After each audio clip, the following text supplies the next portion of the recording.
सीधी सादी बात यह है कि इन्होंने ये किया क्यों, जो इन्होंने किया इस पर वाज़ेह है क्यों किया, it's very obvious why they did it, है ना। यूएई ने इंडियंस के लिए 5 ईयर मल्टीपल वीजा आज जो है उनके लिए अनाउंस किया है। बिल्कुल फ्री वीजा है, वीजा ऑन अराइवल है। अपना तेल बेचना चाहते हैं सऊदी और यूएई अपना तेल बेचना चाहते हैं। अब वो तेल किसको बेचेंगे? और इंडियन जो है 90 डेज तक या 180 डेज तक यूएई के अंदर जो है स्टे कर सकते हैं, कारोबार के एतबार से, विजिट के एतबार से। अब वो तेल बेचेंगे बड़े मुल्कों को और हिंदुस्तान को बेचेंगे, ये है इनका पूरा खेल। पाकिस्तान के लिए IMF का जारी $3 अरब का स्टैंड बाय अरेंजमेंट मार्च में खत्म हो रहा है, जिसके बाद पाकिस्तान को अगले 3 सालों के लिए $6 अरब के एक नए प्रोग्राम की जरूरत होगी। सऊदी अरब की बात करें, यूएई की बात करें, इन्होंने पाकिस्तान के लिए वीजा सर बैन कर दिया है। क्यों?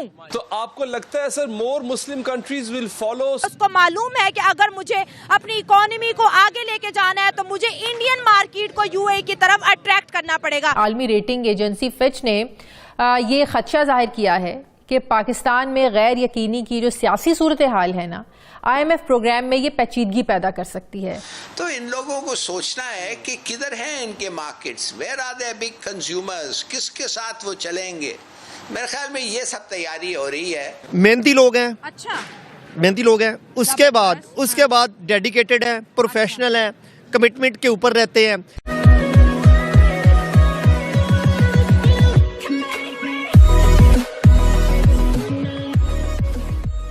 नमस्कार दोस्तों, अब इंडिया के relation no doubt western countries के साथ बहुत ही बढ़िया तरीके से आगे बढ़ रहे हैं। इंडिया के रिलेशन अगर चाइना के आसपास जितने कंट्री उनके पास अगर देखो तो बढ़िया तरीके से बन रहे हैं। लेकिन अगर आप एक तरीके से देखो कि जो अरब कंट्रीज है उसमें भी खास करके यूएई और सऊदी जैसे कंट्रीज, अब यहाँ पर बात हो रही है कि भाई इंडियंस अगर यूएई में जाना चाहते हैं तो उनको 90 दिन से लेकर 180 दिन तक ऐसे ही वहां पर रह सकते हो आराम से, उनको कोई खास वीज़ा वाली प्रोसीजर की ज़रूरत नहीं पड़ेगी। अब ज़रा देखिए कि यही सारे वेस्टर्न कंट्रीज़ है, यही सारे अरब कंट्रीज़ है, यही सारे कंट्रीज़ है जहाँ पर पाकिस्तानियों को चुन चुन कर भगाया जा रहा है, और ये वही कंट्रीज़ है जहाँ पर इंडियंस को वेलकम किया जा रहा है। दोस्तों ये बात हमें नहीं भूलनी चाहिए कि ये वही अरब कंट्रीज़ है जिन्होंने 65 की वॉर हो, 71 की वॉर हो या फिर कारगिल वॉर हो, ये सब सारी की सारी वॉर्स में उन्होंने पाकिस्तान को सपोर्ट किया था। लेकिन आज जब गेम पूरी तरीके से चेंज हो गई तो इसी गेम का फायदा वो भी उठा रहे हैं। तो यहाँ पर यही बात हो रही है। इसी के साथ ये वीडियो शुरू करता है। और हाँ दोस्तों, सुपर थैंक्स के जरिए हमें मदद करना ना भूले। यूएई ने इंडियंस के लिए 5 ईयर मल्टीपल वीजा आज जो है उनके लिए अनाउंस किया है। बिल्कुल फ्री वीजा है, वीजा ऑन अराइवल है, और इंडियन जो है 90 डेज तक या 180 डेज तक यूएई के अंदर जो है स्टे कर सकते हैं, कारोबार के एतबार से, विजिट के एतबार से। और यूएई जो है इस वक्त इंडिया को अपना बड़ा स्ट्रॉन्ग पार्टनर समझ रहा है। उसको मालूम है कि अगर मुझे अपनी इकोनॉमी को आगे लेके जाना है तो मुझे इंडियन मार्केट को यूएई की तरफ अट्रैक्ट करना पड़ेगा। दूसरी जानिब क्योंकि पाकिस्तान की यूथ है, अभी आपके सामने मैं इनसे पूछूंगी कितने पाकिस्तानी बाहर जाना चाहते हैं, तो इनमें से हर बंदा हाथ उठाएगा कि मुझे पाकिस्तान से बाहर निकलना है। लेकिन जो बाहर की कंट्रीज हैं, सऊदी अरब की बात करें, यूएई की बात करें, इन्होंने पाकिस्तान के लिए वीजा सर बैन कर दिया है। क्यों? देखें, सबसे पहले तो एक चीज़ है कि वीज़ा फ्री एंट्री किन ममालिक के लिए होती है? जहाँ पे इन्वेस्टर्स ज़्यादा हों या वहाँ की जो इकोनॉमी है वो उस लिहाज से ग्रो कर रही हो। ठीक है, अब जब आप पाकिस्तान की बात करते हैं कि पाकिस्तान को वीज़ा फ्री 33 ममालिक ऐसे हैं जो पाकिस्तान को वीज़ा फ्री एंट्री देते हैं, उनमें मुझे कोई एक बता दें जो पहली 50 इकोनॉमीज में आता हो। कोई भी नहीं है। कोई ऐसा ममालिक ऐसा नहीं है जो पहली 50 इकोनॉमीज में आता हो। जिनमें वीजा फ्री है उनमें 16 साल से कम और 52 साल से ज्यादा उम्र के लोग हैं। जी बिल्कुल ऐसे ही है। कंडीशंस भी तो देखे ना। बिल्कुल। और तीसरे नंबर पे हमारा सबसे वीक पासपोर्ट है दुनिया में। ठीक है, हमसे पीछे शायद एक अफगानिस्तान है और एक कोई और मुल्क है। First passport in the world. जी देखें, इसके वीक होने की वजह क्या है? क्या जब इसको आप स्टडी करेंगे आपको थोड़ा सा आइडिया होगा कि हमारी इकोनॉमी इतनी पीछे क्यों चली गई है, हम क्यों नहीं ग्रो कर पा रहे हैं। अब बार बार सिगरेट और पेट्रोल पे ही टैक्स लगाई जा रहे हैं, उसी से कितना रेवेन्यू आप जनरेट कर लेंगे? सिगरेट और पेट्रोल दो चीज़ों पे आप टैक्स लगा के कितना रेवेन्यू जनरेट कर लेंगे, और उसमें भी एक ऐसी कौम पे टैक्स लगा रहे हैं जिनकी बदवाएं मिलेंगी आपको चर्चियों की, ठीक है। तो इस्लामिक कंट्रीज जो हैं वो अब जो है ना अखंड भारत का जो एक नैरेटिव है उसको पूरा करती हुई दिखाई दे रही हैं।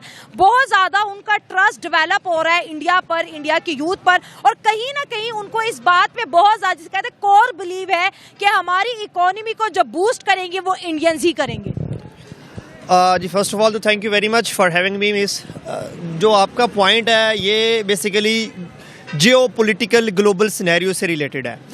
इसमें फर्स्ट चीज़ जो है, अगर आप एक पॉलिसी है उसको अगर आप क्रिटिसाइज कर रही हैं या उसको आप अप्रिशिएट कर रही हैं, सबके अपने अपने स्कूल ऑफ थॉट्स है उसके बैक पर। पहले नंबर पर मैं ये बात करता हूँ यूएई की। अगर हमें इस पॉलिसी नहीं, यूएई को इटसेल्फ देखें तो उन्होंने 35-40 साल में जीरो से हीरो तक कैसे बने हैं, उसके पीछे कौन सा लीडरशिप विजन है जो एक अम्ब्रेला के अंदर 220 नेशनैलिटीज़ को उन्होंने इकट्ठा किया है। ये बहुत इंपॉर्टेंट है। आप अमेरिका में जाएं, आप चाइना में जाएं, none of the single state in the world has done this kind of job के who has brought more than 200 national under one umbrella. They have to care of their culture, belief, values, religion, everything, and the most important part is the security. तो west को या वो सारी चीज़ उनका अपना ये चीज़ attract करती है। अब बात है कि हम एज अ मुस्लिम स्टेट की बात करें। मुस्लिम स्टेट में पर्टिकुलरली अभी वो और दौर था जब स्टेट को रिलीजन के साथ लिंक किया जाता था। हम लोग अब रह रहे हैं 21st सेंचुरी में, इसमें रिलीजन और स्टेट को अनफॉर्चुनेटली सेपरेट कर दिया गया है। उसकी वजह ये है कि आपकी जो स्टेट्स हैं उनका स्कूल ऑफ थॉट कॉर्पोरेट है, बिजनेस है। They want to get more resources, they want to get more money, they want to get more kind of commercial development. उसके बाद अब आ जाए कि आपके पॉलिटिकली विंग के अंदर किसके साथ क्या लिंक्स है। आप इंडिया की बात करें कि इंडिया को यूथ भी ऑन बोर्ड कर रहे हैं। इसमें I being a Pakistani, firstly I would really appreciate Indian our neighbours. उसकी वजह क्या है? मेहनती लोग हैं। अच्छा, मेहनती लोग हैं। उसके बाद डेडिकेटेड हैं, प्रोफेशनल हैं, कमिटमेंट के ऊपर रहते हैं। तीसरे नंबर पर ये है कि वो अपने जो एक्सपर्टी है ना उसको सर्व कर रहे हैं। सिर्फ इंडिया में, दुबई में नहीं, आप सिंगापुर में देखें, आप मलेशिया में देखें, आप थाईलैंड में देखें, जापान में देखें, सऊदीया में देखें, आप यूरोपियन यूनियन के कंट्रीज़ में देखें, इंडियंस आर लीडिंग। क्यों?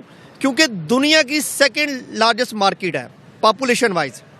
अब ये एक जहां हम कहते हैं कि 6 सूबे 7 सूबे गुर्बत की लकीर से नीचे ज़िंदगी गुजार रहे हैं, वहाँ पर ये इंडियन इस तरह से। उसकी वजह ये है भाई, जहाँ उनकी सबसे ज़्यादा पॉपुलेशन है, एक वीकनेस है, वहीं उनकी स्ट्रेंथ है। इसी वजह से जो हमारे रीजन के अंदर जियो पोलिटिकल सिनेरियो है, उसके अंदर Russia, China, America, UAE, Central Asian countries, even Kingdom of Saudi Arabia, all people give weightage to those because of their human resource capacity. तो एक कैपेसिटी भी है, काम भी करते हैं। उसके बाद उनका पॉलिटिकल कल्चर जो है ना वो बहुत ज़बरदस्त है। मैं इस वजह से उसको करता हूँ कि हम जब सेपरेशन हुई थी, इंडिया का जो कल्चर था उसमें उनकी ब्यूरोक्रेसी और उनकी जो इस्टेब्लिशमेंट है वो उनकी सिविलियन सुपरमेसी के अंडर थी। अच्छा, ठीक हो गया। जबकि पाकिस्तान में एज अ नेबर ये डिफरेंट है। हम लोग इधर इस्टेब्लिशमेंट की जो देख रहे हैं जड़ें, वो आज से नहीं है, वो सिंस इंडिपेंडेंस है। तो ये कल्चर जो है ना वो परमानेंट रहता है।